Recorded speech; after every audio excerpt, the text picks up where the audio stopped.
But anyway, I don't think you need much more introduction than that. Mr. Graham Hancock. Thank you.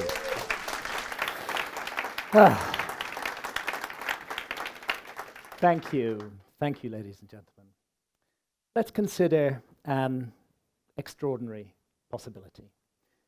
Could there be a lost civilization lurking as yet undetected somewhere far back in remotest prehistory? Could the myths of a former golden age brought to an end by an immense global cataclysm be true? Plato provides the archetype with the story of Atlantis, for which he's the earliest surviving source. He describes Atlantis as having advanced architecture, advanced agriculture, advanced shipbuilding technology and seafaring skills, and advanced social and political organization. It was once a beautiful and generous culture, but in time became arrogant, cruel, and materialistic. In a ringing phrase that should remind us of the behavior of advanced technological societies today, Plato tells us that it ceased to carry its prosperity with moderation. As though in punishment for this hubris, the universe slapped Atlantis down in a single dreadful day and night of fire, earthquakes, and flood. It was swallowed up by the sea and vanished. Mankind had to begin again like children with no memory of what went before. The view of historians and archaeologists is that Plato made the whole story up. Today, anyone who takes Atlantis seriously can expect to be accused of archaeological fantasy or worse, of fraud. Archaeologists have worked out timelines to construct what I call the House of History. These timelines, showing slow, steady evolutionary progress, are used to argue that there's no room in our past for an advanced prehistoric civilization like Atlantis, or for a cataclysm big enough to have wiped it out. But new science, not yet taken into account by historians and archaeologists, should give us pause for thought. As we'll see, there's now growing recognition that an extinction-level global cataclysm unfolded very recently, right in the foundations of the House of History, between 12,800 and 11,600 years ago. Could this newly discovered cataclysm be connected in some way to the cataclysm of earthquake, flood, and fire that Plato tells us destroyed Atlantis? Cataclysmic events shake and reshape the world and allow new stories to emerge.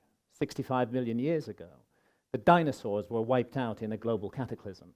If their line survives at all today, it may be in chickens and other birds, but at the same time, a little shrew-like creature, the ancestor of the mammalian line, was skulking in the primeval forests going nowhere. Once the dinosaurs were cleared out of the way, however, that shrew began to evolve. And 65 million years later, here we are, the new rulers of the world. So at risk of oversimplification, what happened 65 million years ago was so huge that it turned dinosaurs into chickens and shrews into human beings. It's now universally agreed that the cataclysm was caused by a 6-mile wide chunk of rock from outer space, hitting the Earth at about 70,000 miles an hour. Scientists are divided on whether the culprit was an asteroid or a comet, but whether asteroid or comet, it left a distinct fingerprint in the Earth. A layer of ash and soot marking the KT boundary, the Cretaceous-Tertiary boundary, that is filled with iridium, carbon microspherules, nanodiamonds, melt glass similar to trinitite, and other minerals subjected to huge temperatures in excess of 2,200 degrees centigrade, the boiling point of quartz, across enormous areas of the Earth's surface. These are the characteristic chemical signatures of a colossal cosmic impact. Nothing else can account for them. They're referred to as impact proxies. Lewis and Walter Alvarez were the father-son team who revealed the true nature of the KT event. For more than a decade, they were subjected to quite vicious attacks from other scientists who refused to accept the evidence of the impact proxies. Only when the crater left by the impact was found deeply buried beneath the Gulf of Mexico did the criticism cease. The Alvarez case for a cosmic impact and related extinction 65 million years ago is now regarded as confirmed. Keep this in mind while I introduce you to the work of another group of highly credentialed scientists. There are more than 30 members of their team. Their leading lights shown in this slide include Jim Kennett, Alan West, Richard Firestone, James Whittaker, and Elbert Goodyear. They initially joined forces to investigate a mystery of the closing millennia of the last ice age. The last glacial maximum, if you look at the chart, was reached 21,000 years ago. After that, temperatures began to warm. But then suddenly, with ice sheets still 2 kilometers deep on top of North America and Northern Europe, there was a striking and dramatic plunge in temperatures, a short, sharp deep freeze that lasted from roughly 12,800 to 11,600 years ago. This period of extreme and anomalous cold is known to geologists as the Younger Dryas. The mystery is, what caused it? It turns out that precisely at the Younger Dryas boundary, there's a layer of ash and soot in the soil, referred to as the black mat, distributed across a vast area of the Earth's surface and filled with abundances of the same impact proxies that bear witness to the KT event. Unlike the KT event, however, the Younger Dryas cataclysm is astonishingly recent, just 12,800 years ago. Initially, the team put the event at 12,900 years ago, but with subsequent research, that date has been refined down to 12,800 years ago. This is the first paper published by the Younger Dryas Impact team.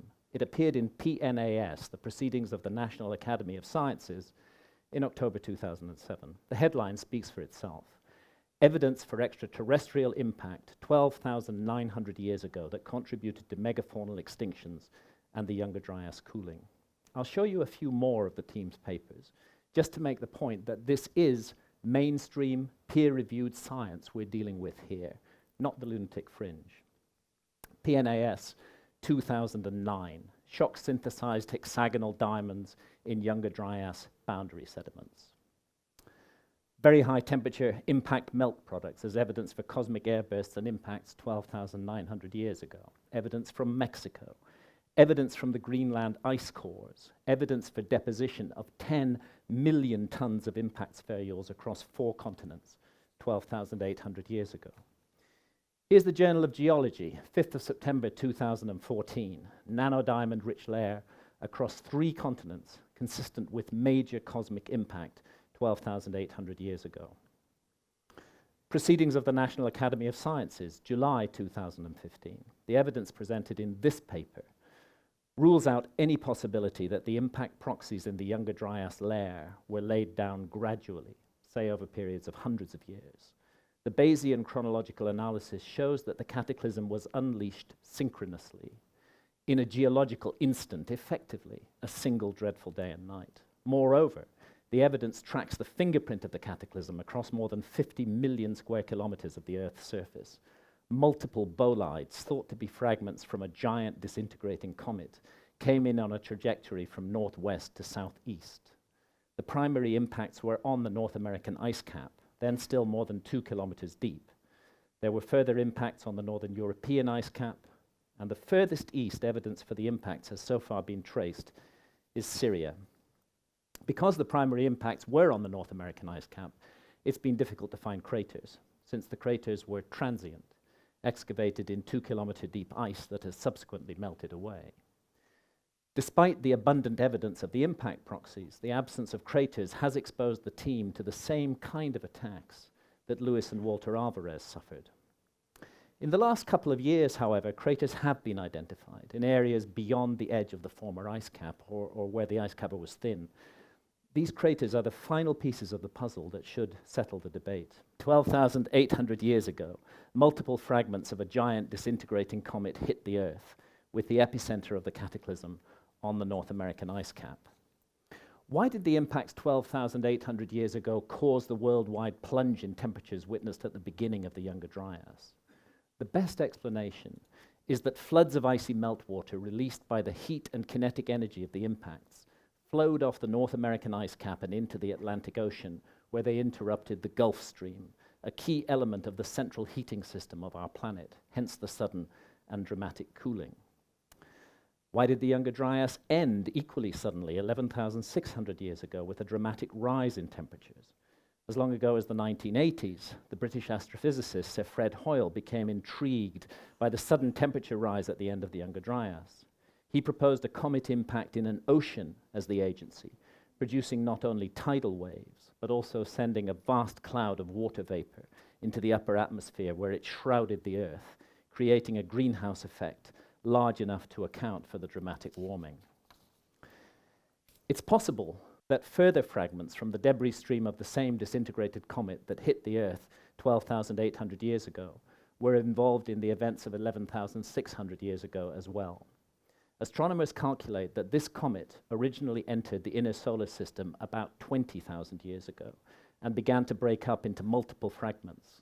These spread out along the course of its orbit to form a torus of lethal debris that crosses the orbit of the Earth and has interacted catastrophically with human history on more than one occasion in the past 13,000 years. The science on what caused the end of the Younger Dryas 11,600 years ago is not as complete as the science on the beginning of the Younger Dryas. Whatever the agency, however, the facts on the ground are not in dispute. The Younger Dryas did end abruptly 11,600 years ago. Global temperatures soared and the remnant ice caps very rapidly collapsed into the sea, causing a dramatic pulse of sea level rise, nominated by geologists as Meltwater Pulse 1b. Is it a coincidence that 11,600 years ago, the date of Meltwater Pulse 1b is also the date that Plato gives for the destruction and submergence of Atlantis? Let's double check Plato's date. The story, he tells us, was passed down to him through his family line from his ancestor, the famous Greek lawmaker Solon, who visited Egypt around 600 BC, and there claimed to have been told the story of Atlantis by priests in the temple of Neith at Sais in the Delta. Solon asked the priests when the disaster occurred, and they replied matter-of-factly 9,000 years ago. Remember that this was in 600 BC, and of course 9,000 years ago in 600 BC is 9,600 BC in our calendar, in other words 11,600 years ago, the precise date that modern geological science puts on Meltwater Pulse 1b and a sudden global rise in sea level. If Plato made the whole thing up, as historians tell us, then he was astonishingly on the money with 21st century science linking a global flood cataclysm to the date of 11,600 years ago. And something else, the same precise date, is now being cited by archaeologists as a highly significant one, the date at which the invention of both megalithic architecture and agriculture occurred apparently for the first time in the world. The place where this happened was Göbekli Tepe in Turkey. And here I am at Göbekli Tepe with the late Professor Klaus Schmidt, who discovered the site and began excavating it for the German Archaeological Institute from the second half of the 1990s onwards. He's telling me three things. First, the megaliths of Göbekli Tepe exposed in the excavations were not covered by natural sedimentation over the course of ages. Instead, after being used for about 1,000 years, they were deliberately and meticulously buried beneath an artificial hill of earth and rubble. Indeed, the very name Göbekli Tepe in the Turkish language means pot-bellied hill. Secondly, it's this sealing of the site with no contamination by later cultures that allows archaeologists to be sure of the date of Göbekli Tepe's foundation, 11,600 years ago, which makes it 7,000 years older than Stonehenge and about 6,000 years older than the very oldest megalithic sites hitherto recognized anywhere on Earth. Thirdly, up to 50 times as much as has already been excavated at Göbekli Tepe still waits to be brought to light. Ground-penetrating radar has revealed that hundreds and hundreds of giant megalithic pillars still lie buried, making this not only the oldest, but also the largest megalithic site on Earth. And yet it just seems to pop up out of nowhere, with no background and no evidence of the evolution of the necessary architectural skills. Strangest of all, the German Archaeological Institute also suspects that Göbekli Tepe functioned as a center of innovation from which knowledge of agriculture was distributed to a population that hitherto had consisted only of nomadic hunter-gatherers. Rather than a sudden, mysteriously precocious invention 7,000 years ahead of its time, What happened at Göbekli Tepe looks to me much more like a transfer of technology from the survivors of a lost civilization who already knew how to work megaliths on a grand scale and who already fully understood agriculture. Prior to the excavation of Göbekli Tepe, we would have had no context to understand the newly discovered megalithic site shown in this slide.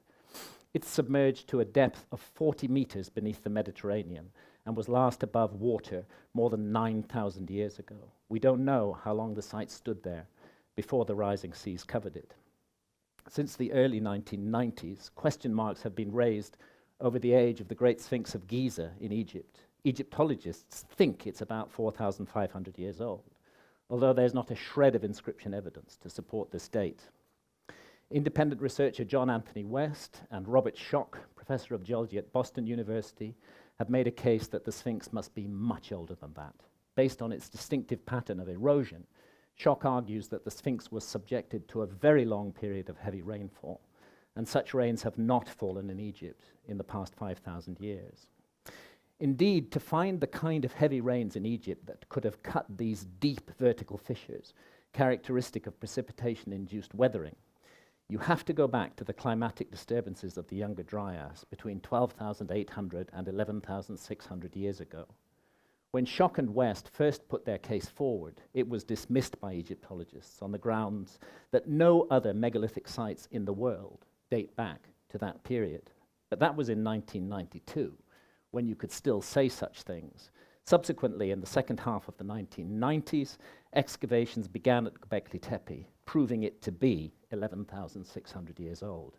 Needless to say, if you can make Göbekli Tepe, you can make the Sphinx. The two sites aren't even that far apart.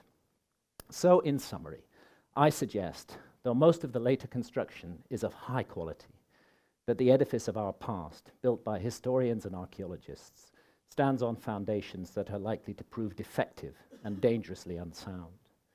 An extinction-level cataclysm occurred on our planet between 12,800 and 11,600 years ago. The event was global in its consequences, and it affected mankind profoundly. Because the scientific evidence that proved it happened has only begun to emerge since 2007, and because its implications have not yet been taken into account at all by historians and archaeologists, we are obliged to contemplate the possibility that everything we've been taught about the origins of civilization could be wrong. Thank you.